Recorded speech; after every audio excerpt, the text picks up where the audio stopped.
Today, we are here with Susan Polgar, who was a child chess prodigy at the age of 4.5, the first female grandmaster, and an Olympic and world-class chess champion. As a chess teacher and coach, she will provide us tips on how we can teach and inspire our children to play chess at a very young age.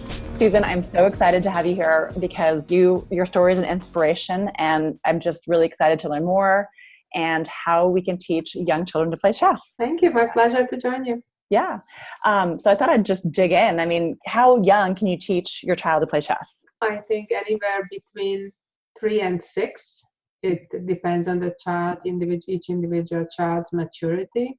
I personally learned the basics of chess before my 4th birthday, while there are others who are not ready until 5 or 5.5, 6. So I think each parent needs to kind of feel out their own child, how mature in general they are. How do you know if they're ready then?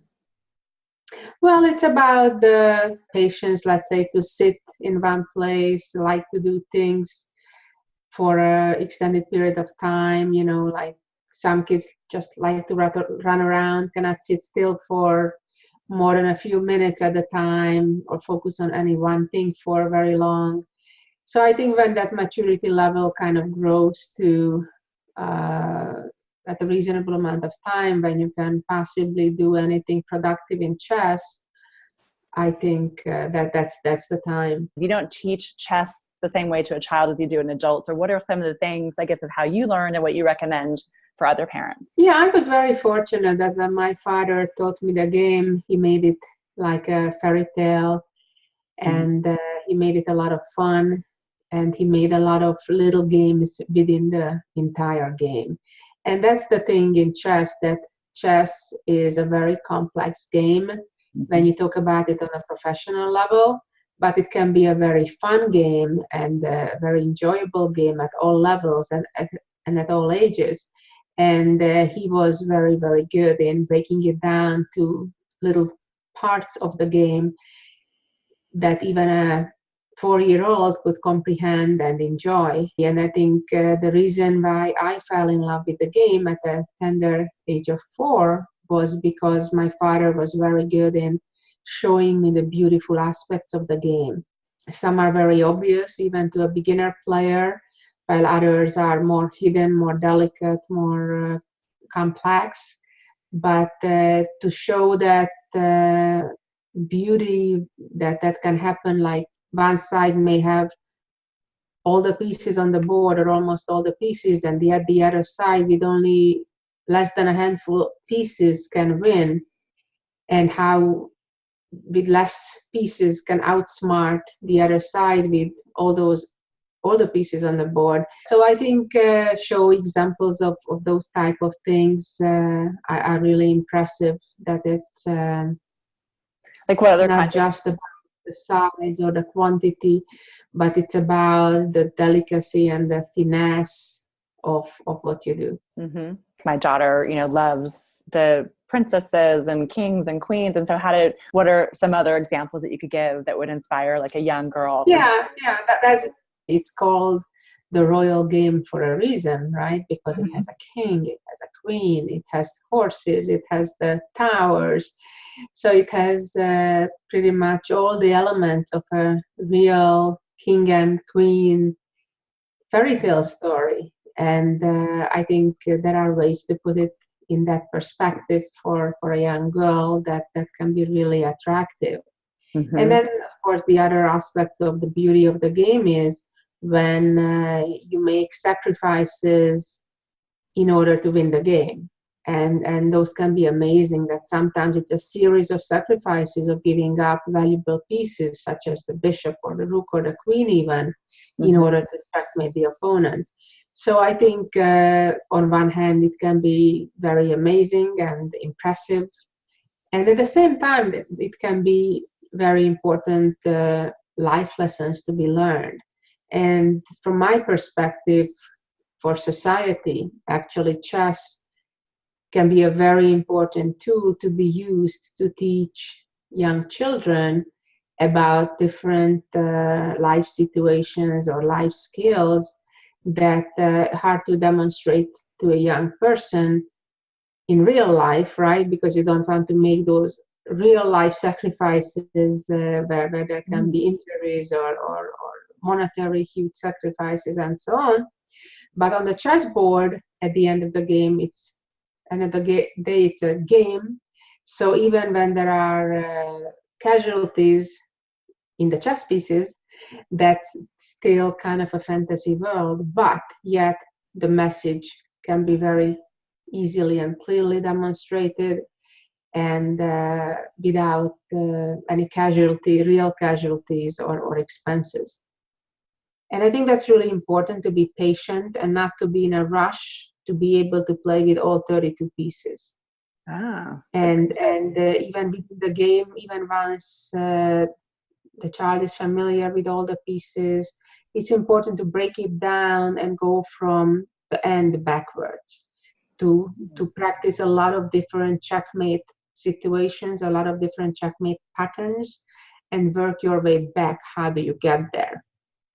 So make a game out of the game, that make a competition with puzzle solving. What are some of the benefits that you felt that you received learning chess so young? So I learned a tremendous amount of life skills, I think. For example, oftentimes in life, like in chess, you need to make temporary sacrifices in order to achieve larger, more important, bigger goals. That's, for example, one of the important lessons. Or another could be that you have to be patient. You cannot win the game in 2 moves, right? The game can take 20 moves, 30 moves, 50 moves, 100 moves, right? Mm-hmm. So you need to put things in perspective, and you need to be patient, and you need to build up, keep making good moves one after another. They don't have to be spectacular moves every time. In fact, only it's once in a while that you need to make a spectacular move. But making steady, good moves, improving your position little by little by little, just like in life, right?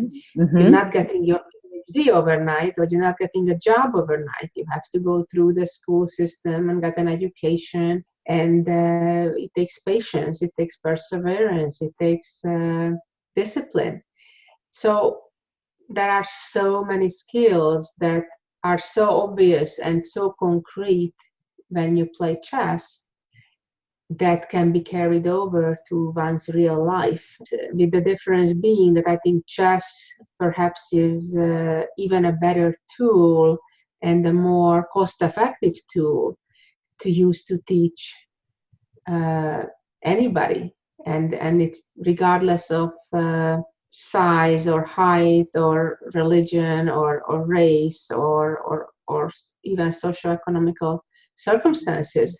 Like, to play tennis, okay, you need access to a tennis court, right? You need a tennis racket, which is not inexpensive. You need sneakers that can be very costly.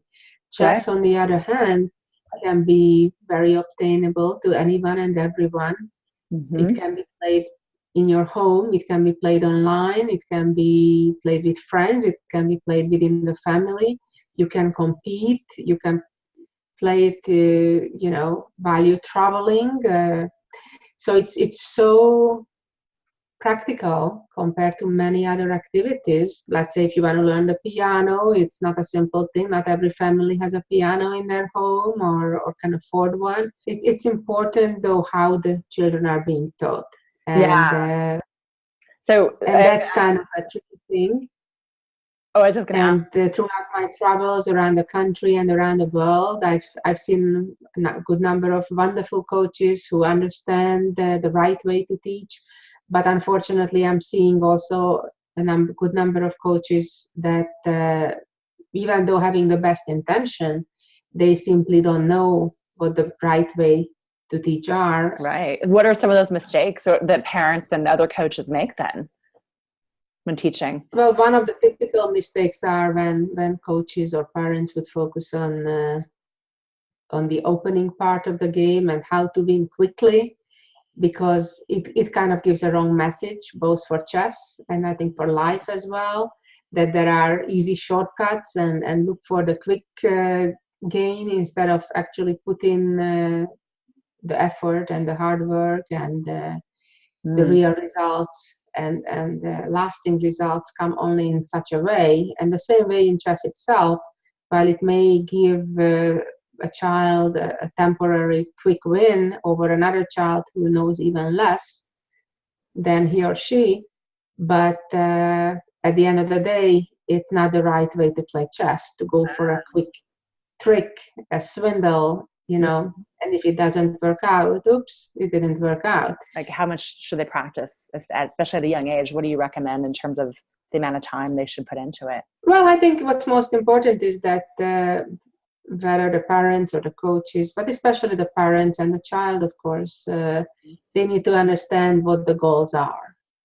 Mm-hmm. Is it just to have a fun family activity, to kind of kill time on a Friday night or a Saturday? Mm-hmm. Or is it to be competitive within your school, or all the way possibly trying to become a grandmaster or national champion or world champion? So obviously the scale can be anywhere, and there's no right or wrong answer to that. For those few who dream to become a professional player or grandmaster, the effort needs to be quite substantially more than others who just use chess as one of the enrichment activities, to make friends, to have a reason to travel to, let's say, different chess tournaments, or even just use it locally as a social activity.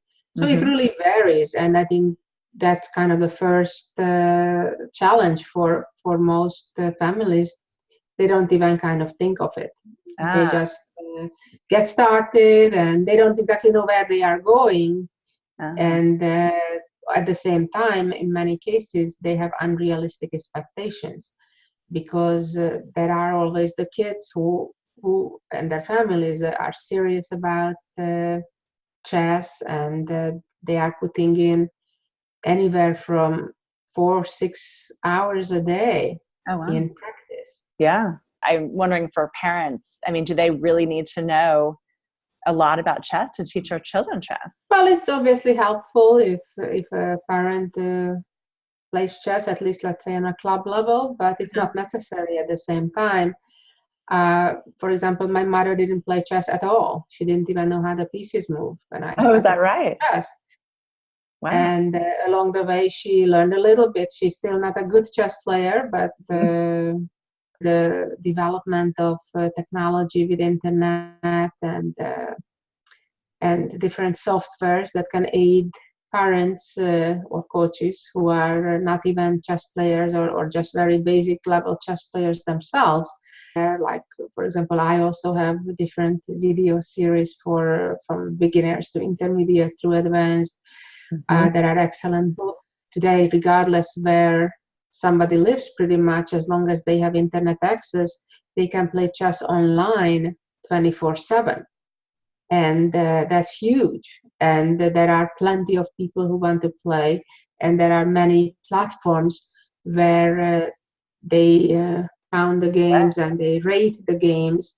So based on the higher someone's rating, the better player theoretically they are, and therefore eventually they're getting matched up with similar level skilled players.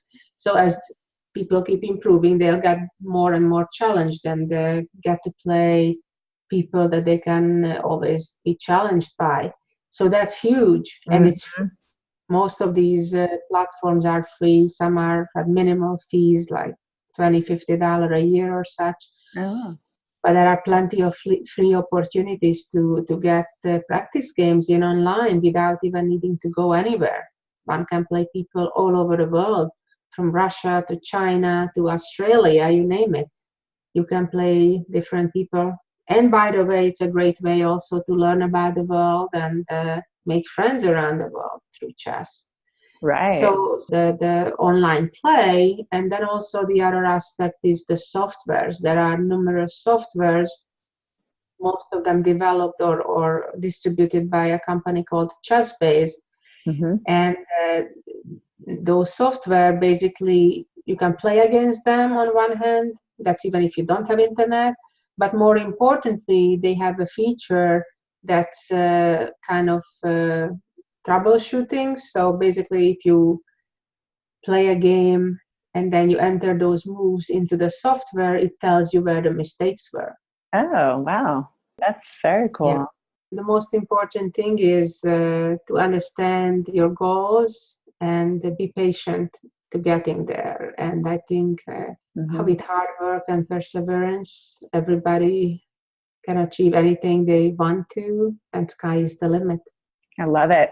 So it was a real honor to have you here and learn from you directly and the best way to inspire other people to play it too and the benefits. So thank you so much. Thank you. My pleasure joining you. If you know someone who'd be a great fit for the show, come on over to ingeniousbaby.com and share your tips and story ideas. You are your baby's first and best teacher.